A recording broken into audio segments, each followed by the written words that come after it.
Le 6-9 Listen anywhere. sur France Inter. Bonjour Pierre Aski. Bonjour. Vous revenez Pierre ce matin sur les déclarations d'Emmanuel Macron à propos de l'Ukraine hier soir.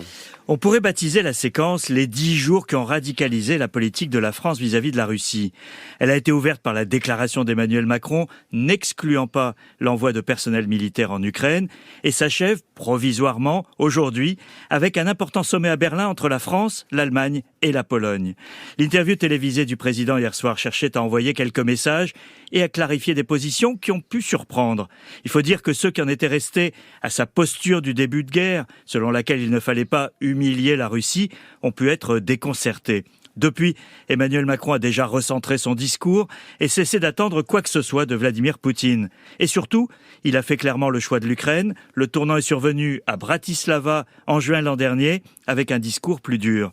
Un nouveau cap a été franchi avec ses accents martiaux qui ont, dans un premier temps, créé plus de confusion, mais qui pourrait se révéler mobilisateur. Mais qu'a voulu faire le président ? Le message d'Emmanuel Macron aux Français, aux Européens, mais aussi à Poutine est double. D'une part, il affirme désormais comme un postulat que la Russie ne doit pas gagner.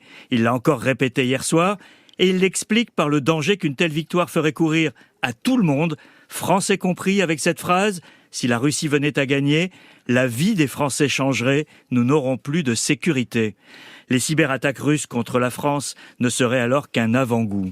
Le deuxième message en découle. Face aux difficultés des Ukrainiens et au risque de lâchage américain, l'Europe doit faire tout ce qu'elle peut, sans limite, pour empêcher la Russie de gagner. Sans limite, c'est le propre de l'ambiguïté que veut instaurer Emmanuel Macron et qui a déconcerté. Ça ne signifie pas l'envoi de troupes combattantes, mais l'ambiguïté consiste à ne pas l'exclure.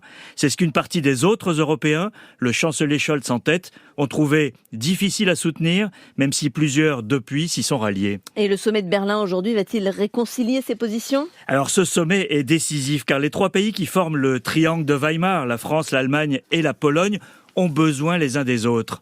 Et s'ils s'entendent, ils peuvent changer la donne.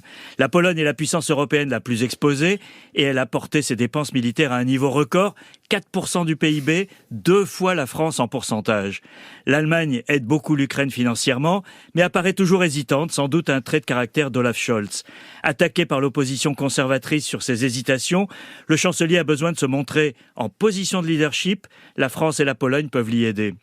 La France, enfin, est dans son rôle habituel d'agitateur d'idées, mais ne peut avancer seule. Le triangle de Weimar est un bon format pour tester les prochaines étapes. Par exemple, un emprunt européen pour la défense. Tout le monde a intérêt à redonner l'image d'une unité européenne qui a semblé vaciller. Les prochains mois seront rudes en Ukraine et dans le monde, et l'Europe joue sa crédibilité. Poutine regarde. Merci Pierre Aski, c'était Géopolitique.